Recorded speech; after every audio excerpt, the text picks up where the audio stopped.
Broadcasting from the business capital of the world, this is the Podcast Business News Network. If you're a parent of, let's say, a child under the age of, say, 21, you got a lot going on there in helping getting them ready for life. And if they're much younger, getting them ready for the next school challenge and all of that. The challenge is much deeper when you have a child who has a lot of issues, a lot of challenges already. And we're going to talk about some of that today and really had to empower your children to be just emotionally strong, resilient, being able to take on different situations where they can feel that they've moved their life forward, even just a little bit. She helps parents and their children with this all the time, parenting challenging children. And I don't know anybody that does what she does. And even the way she does it. Dr. Michelle Alden is back with us. How are you today? Doing great. Glad to be back. It's good to have you here. We've talked a little bit about your book, but we've not really dove into it deeper, which I'd love to do today. And I see it in the background there. Is the name of the book Parenting Emotionally Distressed Kids? Yes. And then the subtitle is Build a Bridge to Better Behaviors. Mm-hmm. Honestly, which a lot of us want, right? the subtitle is the one that I remembered because it's really what you want as a parent. When we talk about preparing our kids to be resilient or even emotionally resilient, how does that look? How do we define what that would be when you apply it to a child? Well, and we kind of use that word sometimes like, oh, kids are so resilient. They can just handle whatever, trauma or thing has happened. And sometimes I think that we forget that maybe that resilience is a skill that has to be built. And that I really believe that even in the things that happen and the things that are happening in the world, like kids are affected. It comes out in different ways. So when I'm talking about building resilient kids, it's not the kids that just seem unaffected by everything that's going on. It's more about kids that are able to work through their emotions, able to work through the problems that they're facing, conflict resolution. I think all of that really builds a lot. And I think that it comes a lot from us as parents modeling that adaptability and modeling how to be emotionally regulated, which is hard because we're not always so resilient ourselves, Completely. And our kids learn from us. So what should we be showing them? And when a situation arises for a parent in a general life situation, maybe not involving the child, should we always keep our emotions in check and be completely aware of what our kids might be seeing? Yes and no. I mean, we want to have open communication about emotions and what we're feeling and allow space for that. Like, that, hey, I've been disappointed or I'm frustrated or, whatever it is, but we're also modeling that, that ability to regulate and to how we're going to work through it. And so I think that there's a lot of parents that in trying to be open, maybe it's more just venting, right? Like, oh, I'm not hiding anything from my kids. They know exactly how I feel about everything. But that's a lot for kids to handle when all the grownups are in turmoil about things that are happening in the world or in our country or, whatever. And we just think like we're just having these open conversations, but how much of it are the kids absorbing and seeing that, wow, even the adults don't know what to do? Is it truly a delicate balance whereby you want your kids to see the real you, but you also don't want them to get deep in the weeds of a situation? Let's say a personal situation. Let's say, divorce is involved, or let's say there's a money situation. I see it like as a delicate balance because you don't want to shield them from it. You want them to know because they're going to pick up on it anyway. They're going to know, mom or dad is feeling something, but I don't know what it is. It seemed, and depending on the age of the child and also their emotional IQ, how to deal with that. It seems delicate. Yeah, I think so. And I think it, and I talk about this a lot in the book about building structure. And Mm, and I think that's where the structure really comes into place because we still want our kids to know that we're not just like everything's not just up in the air. Even if we're having many problems, even if we're having, we have to produce some security there for our kids. And so it's not fake it till you make it, but it's knowing, having a plan, knowing what you're going to do. It's like, this is really hard, but I've got this and I'm going to help you. Even if behind the scenes you're kind of falling apart, that's okay.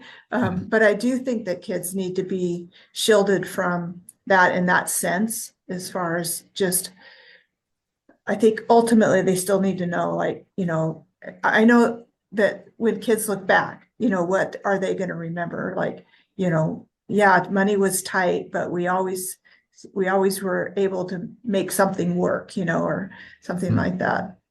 Well, I guess that leads us into problem solving skills within our children. That's part of your book as well. How do you define that problem solving? Well, I I kind of think of it in a picture, right? Like a child comes to you, they're having a meltdown or they're having a big conflict with their friends, or and or they even felt like they're being, bullied at school, or whatever. And instead of us taking that and solving it for them, or saying like, I don't like this that's happening to you, that's fine, like we can say that. But then when we move in and we start fixing it for them, I think that's where I really am encouraging parents to help their kids to develop the skills to start to think about how they're going to handle that problems. I like the approach of, when a child's telling you about, whatever it is that's happening, to be able to kind of take that step back and be able to like be curious about it, like, oh wow, what are you going to do? Mm, Instead of, and I think it's good to identify with the emotion of it first, like, wow, that sounds really hard. That's super stressful, and not go right into fix it mode for sure. But coming to that place where we can ask our kids, like, what are you going to do? Like, I can see you're really frustrated, or I can see you're upset. What can we do about it? And the timing is important. I talk about that a lot in the book, because we have to be mm. emotionally regulated enough to consider a question like that. So emotional regulation is a big part in building resilience. Like those of us that can handle our emotions in a lot of different situations are going to be more resilient in a lot of different situations. What you just said, very powerful in that, yeah, I roll it like all of us here today, thinking about how we parent. And I don't recall the last time I even said to one of my kids, well, how are you going to handle that? And that's really cool to say that because now you're throwing it on them. And of course, if they need help, but you're allowing them to take care of the situation. And I believe many of us as parents don't do that because we're parents. We want to do everything for our kids. We want to make sure they're happy. But it's, I guess the E word comes in, enabler, and you don't want to be that. Well, and the other thing is that, like, if our kids are really stressed and then we're getting really stressed because of, like, we feel like it's our responsibility to fix it, or we just feel bad for them, right? Yes. And even when we're stressed, we don't, our brain is starting to like only come up with maybe one option. We can only see it one way, get very narrow in our focus. So when we ask that question, like, what can we do about it? What should we do? Like, what are you going to do? How are you going to handle that?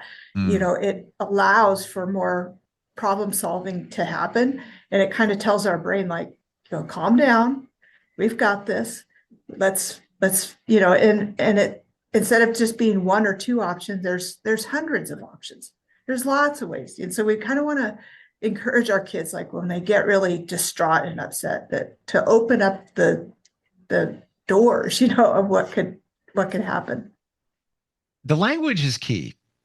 I'm detecting from you. So for example, and again, it depends on the child. They're all different. Ages are all different. But if it fits, to say something like, well, how are you going to handle that? What do you think you should do about that? As opposed to, well, what do you think we should do? So now you're already involved in it. And now you got one foot in the enabling door. If you can, let them figure it out. Of course, you're right there if they need you. Again, it really depends on your child and their situation. But so many times we just want to swoop in as the savior, and maybe that's not the best way to do it. Yeah, and sometimes that swooping in is for us, right? Makes us feel 100%. better. Oh my gosh. Thank you for saying that. It's also the guilt release. Like, I feel bad. Let's say you're working three jobs and now your child has a challenge or a situation and you feel bad that you haven't given them enough attention. And now maybe it's escalated with a friend or whatever it might be. So now you want to fix the problem and then take it off the plate and move on. And instead of saying, releasing your guilt, let it go, and then let them try to figure it out for themselves. Again, you'll always be their safety net, no matter what. You know that, and they kind of know that, but it is really cool, when you can say that to your kid. Like, "Hey, what do you think you should do?" Like, it feels good to even say Yeah. that. Well, and I also want to say, because I think it can kind of sound like we're just like tossing it back to them and let them, Okay. figure it out. This is collaborative. Like, this is something you're doing with your child, and it builds connection. And Mm, so it's when you throw it back to them and you're saying, I wonder what you're going to do about that. Like, you still are in it. Like, you're still there with them, because some of their problem solving skills may be pretty bad, right? Like, I remember I was working with this kid. We were talking about a situation that happened, and he ended up pushing the kid. I don't think he hit him. I think he pushed him. It was a mm. school bus thing. Yep. And so I was asking him, we had talked about, I just wanted to hear from his side, like what happened. So it was a lot of blame, right? Like, this kid did this and this kid did that, and then towards the end of it, I said, so if you could do it over, if we could go back and you could do it over, like, what do you think you would Mm. do differently? And he said, I would have punched him a lot sooner. so Mm. so we can think that we're being, brilliant, and all these great ideas, and so we want to stay in it enough to help them, like, oh, okay, well, what else could we do? If this kid bothers you tomorrow, what can we do so that you don't get in trouble? So if he's really the problem here, then how do you want to handle it? And they may say, like, I'm not going to sit by him, or I'm not going to talk to him ever again. It's like, okay, that sounds interesting, and we're not holding their feet to the fire with it, but we're just allowing their brain to, like, realize, like, there's other options. Right, right. Or again, you're not letting them go, but like if you say, "Well, what do you think you're going to do about that?" Well, I'm going to go back there and beat the blank out of them. Well, then now the parenting portion of you comes in. Well, that's not the best idea, because then you could get suspended, and what's that going to solve? So I'm seeing it as throw the ball to them, but you still have your hand on the ball, if that makes sense. Yeah, we're still in the game, right? You're still in a game. Exactly. Yeah. From your book, which is fantastic, what are some of the other things that we can learn, or a couple of takeaways? Yeah, there's one part of the book where I talk about, I call it the mountain of escalation. And it talks about when kids are getting escalated, kind of, and I work with kids that are already emotionally distressed. They have diagnosis, they've had trauma. Yeah. So their level of regulation is not, they're starting at a higher level. And so in the mountain of escalation, a lot of parents will say, like, well, my kid just goes from 0 to 60 in a nanosecond. And so when we look at that mountain of escalation, it kind of talks about the signs of when a child is escalating. Ah. And when parents can be more observant about that, you realize, Mm. like, oh, this actually started back here when they were pacing or when they started talking really fast or, whatever it is. And then what I love about it is on the other side of the mountain of escalation, it talks about what you can do when your child's at those different levels. It gives you some practical things to do at each level that your child is at. And then you can get a free download of that mountain of escalation from the book. So Wow. yeah, you request it and we send it to you. So Awesome. And would that be, uh, here's the signs of escalation. Is it kind of in that, territory, what to observe, how to know that it's getting a little heavier? Yeah, it's like it'll say like when they're at the lower levels, they might be playing quietly, kind of in their own world. Their body's calm. And then what you can do, so there's positive things too, like let them play, don't interrupt them, but watch for when they're starting to transition, or move. And then it goes all the way up to when you might have to use a crisis plan or, when they are getting too high on the mountain, what we have to do to help them to calm down. So it's the whole chapter kind of talks about each part of it and a little bit more than even on the chart. But the chart is really handy. A lot of people put them on their refrigerator and even the kids can look at it. I had in our schools where I live, a lot of times they'll use like a color chart. You're getting in the red, you're yellow. So I've had parents color the mountain of escalation so that it matches a little bit of what they're doing at school. But I just love if this is happening, then this is what we can do. Because that feeling as a parent when you don't know what to do, and it's, I think, one of the hardest feelings of all. See, I'm learning a lot here as we all are, because I wouldn't know whether I should show my hand in terms of the chart of escalation to my kids. But now I see it in a different way. They need to understand it. And it reminds me of, ever been to a hospital medical facility and they have that chart of 10, the pain scale, and 1 is like smiley face, 10 is like, and it's all different colors. Kind of that what it reminds me of, in terms of escalation. Do you feel that many parents don't see the earlier signs of the escalation? And then for sure. And it gets, let's say it's 10 steps. Now it gets now by the time they pick up on it, we're already at 5. And there's almost no turning back at that point.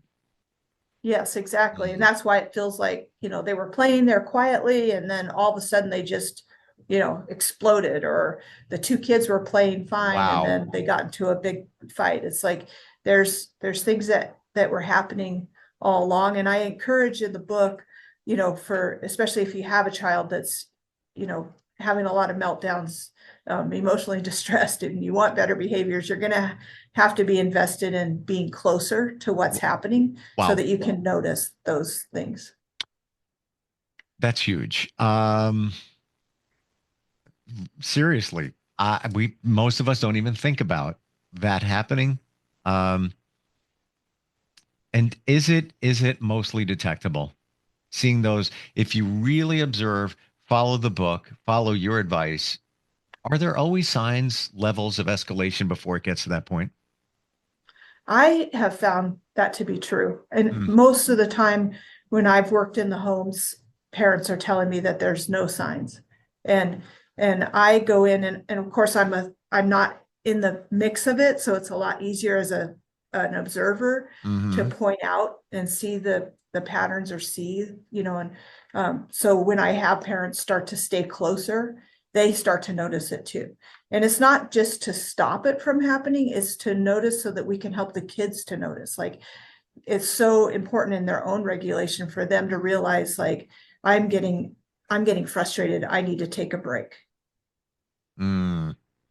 What would you say, Michelle, is the 1 or 2 things? And again, every child, every situation, every age is different. But what are we missing for the the greater view of all of this? What are we missing? What are parents not recognizing, not realizing that can improve parenting a challenging child? Wow, that's a big question. What first came to my mind was just, I think that our kids can go through the challenge, even if it's a personal meltdown, of learning how to bring themselves kind of back into the realm where they can at least use the thinking part of their brain. When you have a kid has a lot of, meltdowns and tantrums and all of that, it can start to feel like I'm just going to do everything I can to keep this from happening. So parents use a lot of distraction until it doesn't work, right? But for the most part, like we found that like screens are a great distraction, and but it doesn't keep the next meltdown from happening or help the child to know what to do. And so I think that's that whole realm of knowing how to get yourself calm, how to help your kids to get calm, like that is a huge part of parenting emotionally distressed kids and actually of being human.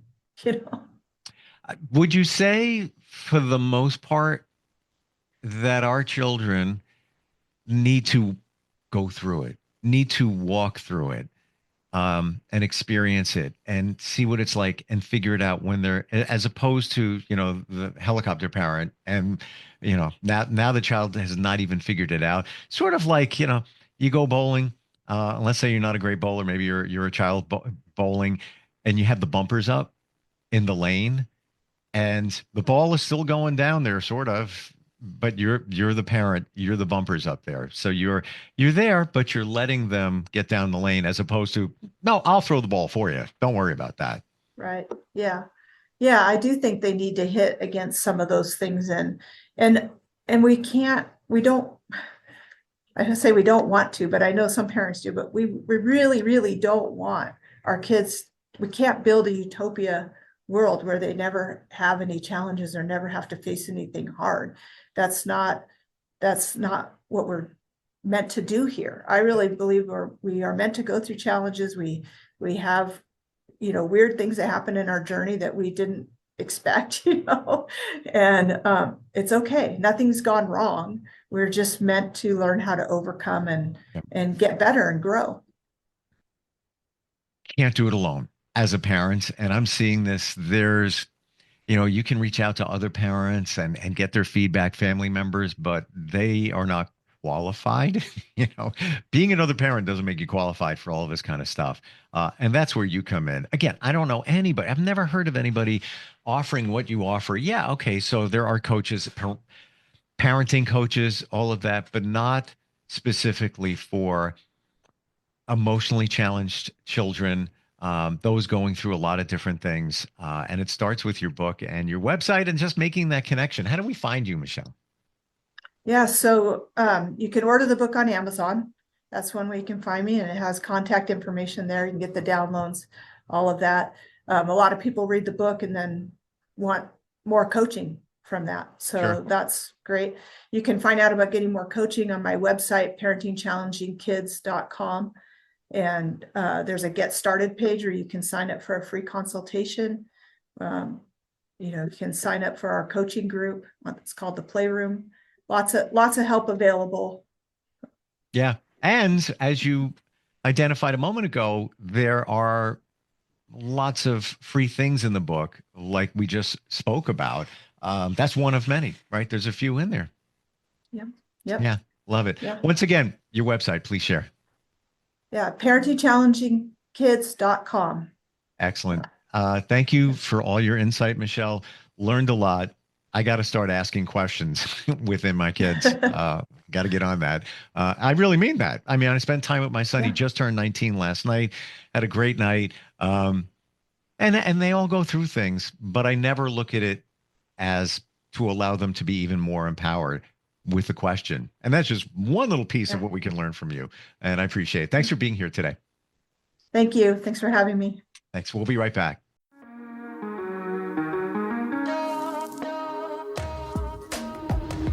Broadcasting from the business capital of the world, this is the Podcast Business News Network.